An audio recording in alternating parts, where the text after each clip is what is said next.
Let me explain something that happened in the last 7 months or so, 8 months. And when you hear this, you'll be astonished and you may weep. I wept. We had a man, I have to be very careful about how much information I give about this situation, who was assigned to a very compartmented, classified project. He was a civilian, a brilliant inventor, someone who knew much more than Tesla or Einstein or any of these people. He had worked out down to the mathematical formula all the trans-dimensional technologies up to and including, and I'm going to give you a short list: teleportation, dematerialization, anti-gravity, electromagnetic-gravitic, energy from the vacuum, etc., and so on. And I'm just getting started. This guy is amazing. I've been in his lab. Now the way this works, let me explain this a little bit. Someone like that, had his own company. The intelligence community came in and stamped everything top secret, put it in a vault. He then got pulled in as a contractor to do special projects for these compartmented operations.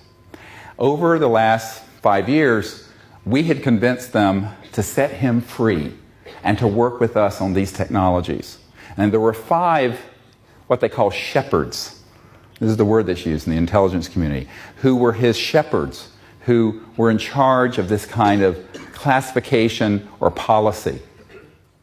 And they all agreed it was time to bring out the first level of what this gentleman could do, which was basically an energy generation device that would run your home, or you could put in your car, and you would never have to touch a drop of oil and ever have an energy bill. Because he had this. I mean, we saw these things.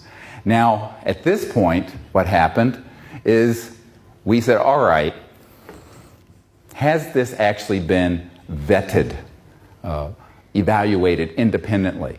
And they said, yes, absolutely. The top Department of Defense laboratory near Washington, D.C., had taken his information and independently, without his assistance, just from his formula and designs and engineering specifications, replicated precisely what he had. And it worked. When they did that, a group of people came in and said, leave this alone and put it in a vault and never let it come out again. I know the chief scientist of this lab, who is a very good friend of mine. So this is a technology that has been built, tested, independently reproduced, on the shelf, ready to go. In November of 2008, this past November, Dr. Bravo and I and Dr. Loader, our science advisor, and our board hosted this gentleman at my home in Virginia. I live in a country house out near Monticello, Thomas Jefferson's home. And he came and we met for several days, and he agreed to build, within 3 months, one of these systems so that we would be able to have this out by this spring to you, the people who need it, the good people of the earth. His intelligent shepherds had said, yes, do it. All of them together. I had met with them.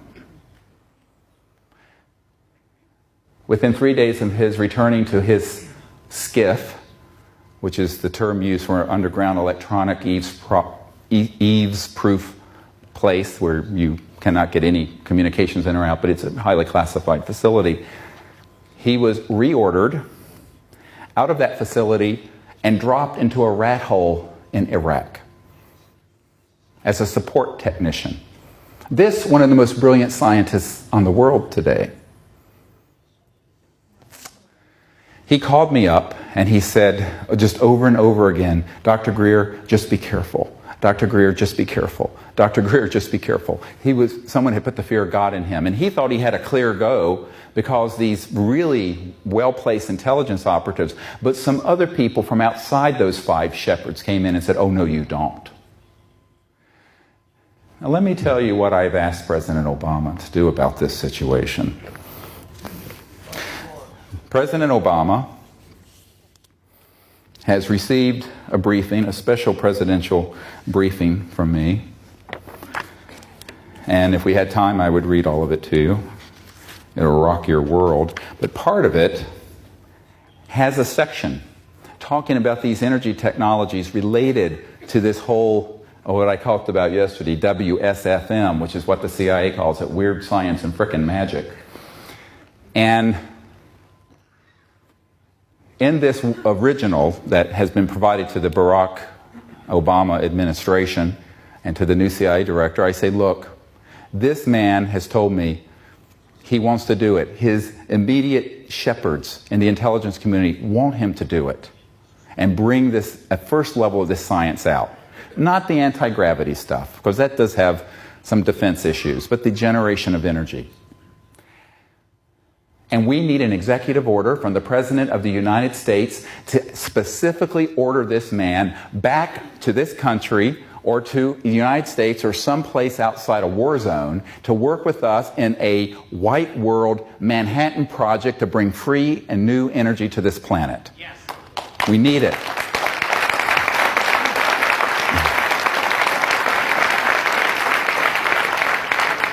And here is what I would like each of you to do. Rather than us all being passive and saying, oh my God, what can I do? There are all these characters out there. We need your help. Go to the EINSTEIN.org and let President Obama know that you have learned of this and that there is a man that Dr. Greer knows very well. I have his home address, his phone number, his curriculum vitae and resume, and know everything about him. And that this would be the new energy economy Barack Obama promised us. And we have an automatic fax system set up, ready to go from the EINSTEIN.org, where you can fill out a letter and zap, send it right into the White House. All of you, the hundreds of you here, should do it tonight. And then tell all of your friends and all of your family and all your coworkers to do it. And flood the White House email and fax system with this request. Please do it for us.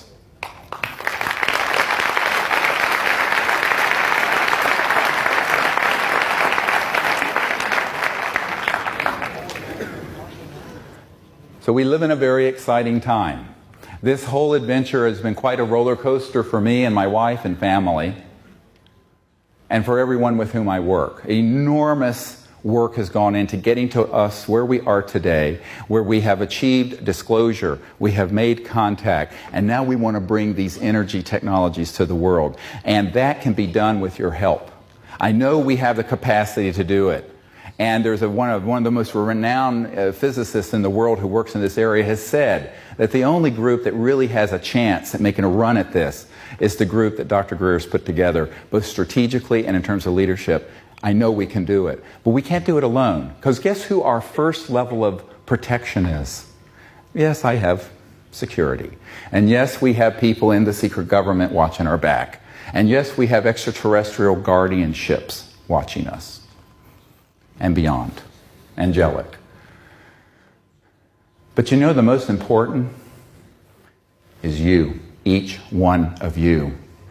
The reason we went public with as much information as we could, and I'm really pushing the limit with what I'm saying today, and what I've said at this conference, is that you being informed, and you telling others, and millions of people around the world who follow what we're doing and know what we're doing, well, you know what that does? That puts a 1 billion watt spotlight on our project.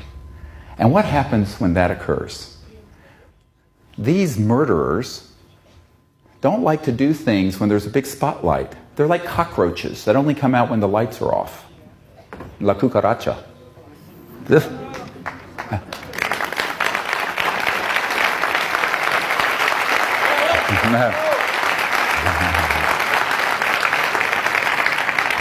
So the light of truth and the light of disclosure and the light of everyone knowing about this and being aware of it has been our first line of protection. And for that I thank you, and I thank Pepon, and I thank the organizers of this conference. You see, this is a symbiotic. Now, much of what I have to do, obviously, has been behind the scenes, and I've been criticized for that. People say, how can you meet with these devils? I said, because they can be transformed also. The power of consciousness, the power of prayer, the power of goodness.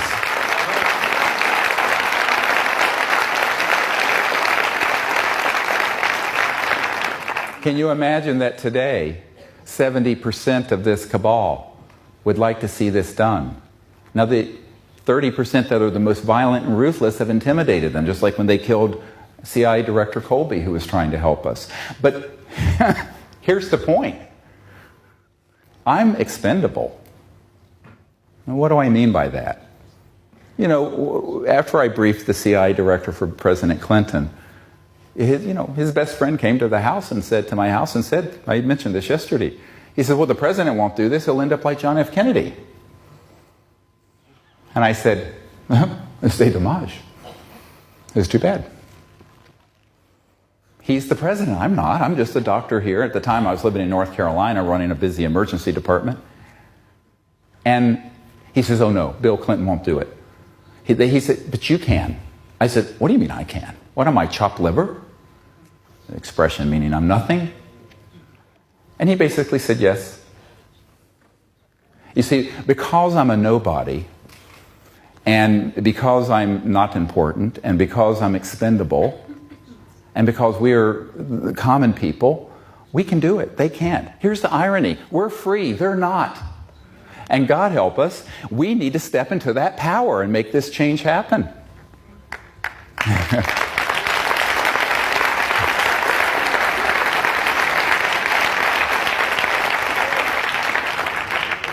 Now, I will tell you that there are some areas that are valid national security concerns with these kinds of technologies. The electromagnetic systems that would allow you to go from here to, well, let's say Afghanistan and back in 3 or 4 minutes. This could have a defense application, obviously. However, there are other configurations of the technologies that would allow us to just bring out the energy generation component initially. And I see this as a multi-phased process, although we're running out of time to phase it in. It should have started to be phased in 1902. If the world had evolved to where it could have been, by 1955, we would have not had surface roads. It would have been like the Jetsons, where we're floating along. Absolutely. They were fully operational by then. I have photographs from the late 50s and early 60s of what are called alien reproduction vehicles. Although it's a bit of a misnomer, because they weren't all from studying the ET craft. Some of this was coming along before we began to study the ET craft. And these vehicles were fully operational by then. The irony is that, as Bob Dean pointed out, there are 2 space programs. The space program we know about and the space program that's secret. Absolutely. Now, my uncle worked in the space program we know about, because he worked on the lunar module. But you hear things, you learn things when you're at that level of aerospace engineering at Northrop Grumman. But I think that the critical point here is that a lot of people say, let's let everything out all at once. And I tell you, I can only do so much. I'm not as young as I used to be. And the other point is, I think we need to walk straight, perhaps before we levitate. I would be happy just to be able to run this building without fossil fuels, wouldn't you? Let's do that as a starting point. That we can do this year and next if we get moving. Absolutely, it can be done. And so what I am asking you to do is help us identify, number 1, the people in society and in your own circle who are supportive of new energy research.